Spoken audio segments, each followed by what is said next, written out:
Hello, everybody, again. Ooh, it's been a long lockdown. I hope you are still well.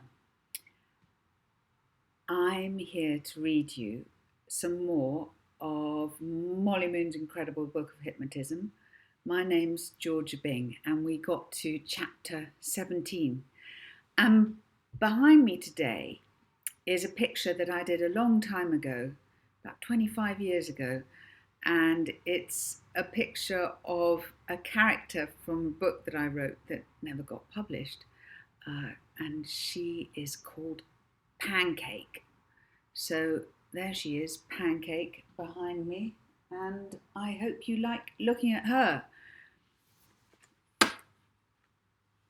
She sort of suits this chapter because Molly is trying on her new life, and that involves lots of new clothes.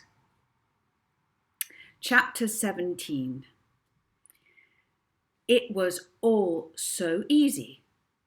At 4 o'clock that afternoon, Molly was dancing around her hotel room, sucking a chewy sweet and singing along to the tape of Stars on Mars. The songs were easy to learn. Scattered around were open boxes full of tissue paper with new clothes spilling out of them. Rixie Bloomy had chosen these and sent them around, and Molly had spent the afternoon trying on jackets, dresses, trousers and shoes. The coffee table was now a candy table with 2 huge bowls filled with all sorts of sweets and one full of multicoloured marshmallows. Petula had taken to patrolling the balcony, barking at scrawny pigeons whenever they landed.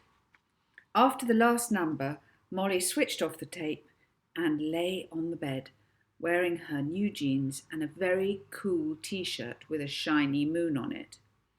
She wished she could tell someone all about this, namely Rocky. Maybe he had telephoned Miss Addiston and left his new address by now. It was 5 hours ahead in England, 9 o'clock, so Addiston would still be up. Molly picked up the telephone and dialed. After 6 rings, the telephone was answered. "Good evening, Hardwick Orphanage," said the familiar voice of Jerry. "Oh, Jerry, hello," said Molly. Molly, where are you? Addison said you'd gone on a plane. Was it good?" "I'm in New York," said Molly, thinking how impressive that sounded. "And the plane was brilliant. But look, can I speak to Addiston?" "Addiston's gone." "Gone shopping? Gone to have her bunions done? When will she be back?"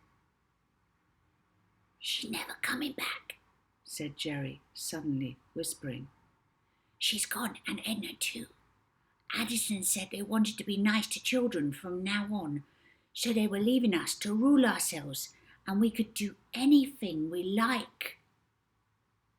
This was the last piece of news Molly expected to hear. "And why are you whispering, Jerry?" "'Cause Hazel's nearby down the passage. She's in charge now, see? Gotta go. Bye." The line went dead. Molly dialed again, but this time the phone was engaged.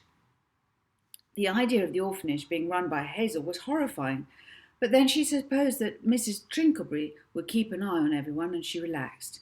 She wondered where Miss Addiston and Edna had gone, and she felt responsible. She hoped they weren't doing anything dangerous.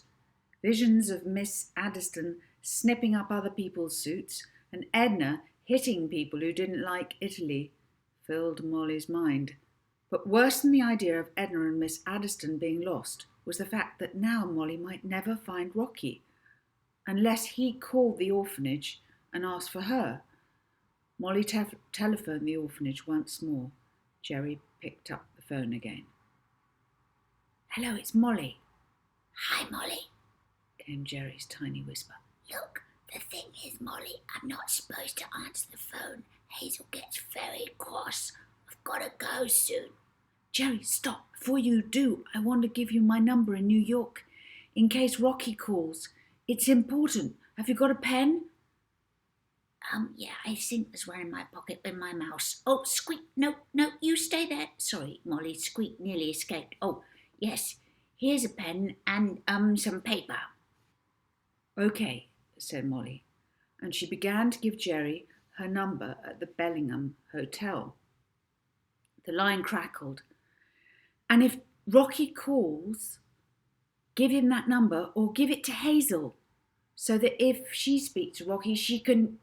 Gotta go, Molly. Hazel's not in a good mood. I don't want her catching me. Bye. The phone clicked. Bye, murmured Molly, not at all confident that Jerry would relay her message to anyone. But she didn't worry for too long. Molly looked at a box of clothes and marvelled at how quickly her dreams were coming true. She was about to become rich. Soon she would be popular as well, and in other people's eyes, even lovely looking too.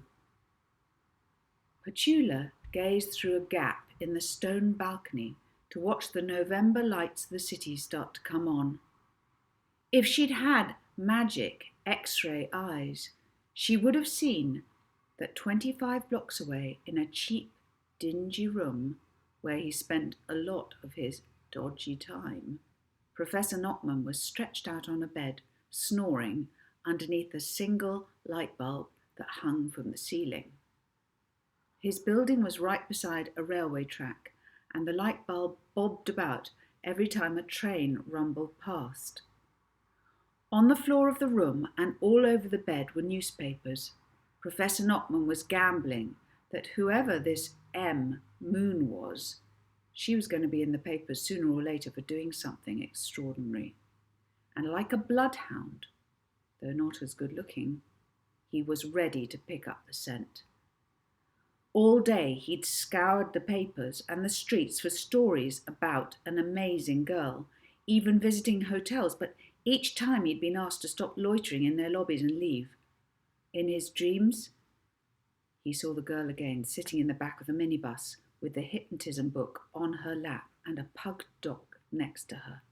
In his sleep, Professor Knockman growled. Back on her balcony, Petula sniffed the air.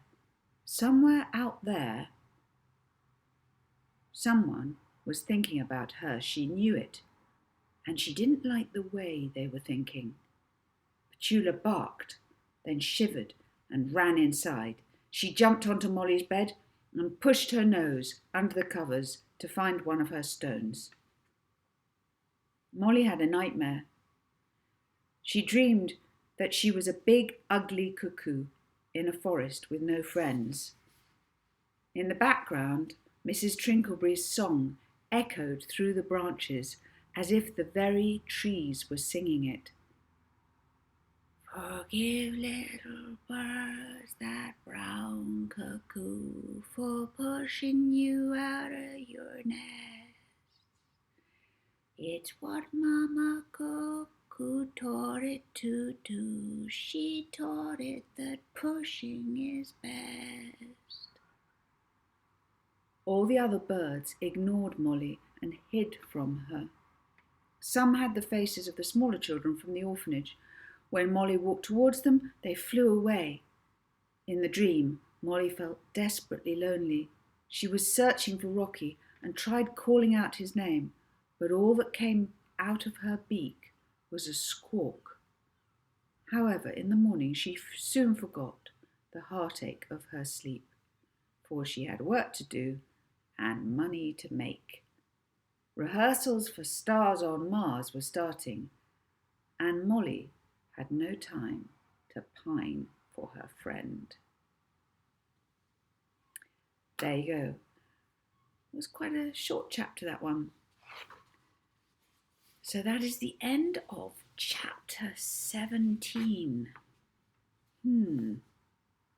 Interesting, isn't it? How sometimes your life can make you think that you're feeling things in one way, and then your dreams show you that there's some other deeper thoughts going on in your mind too. Anyway, I hope you have very sweet dreams tonight. whatever point of the day you are at. Maybe it's the morning where you are, maybe it's the evening. Um, and if you are going to be hypnotizing anyone in the near future, happy hypnotizing. Goodbye. Bye.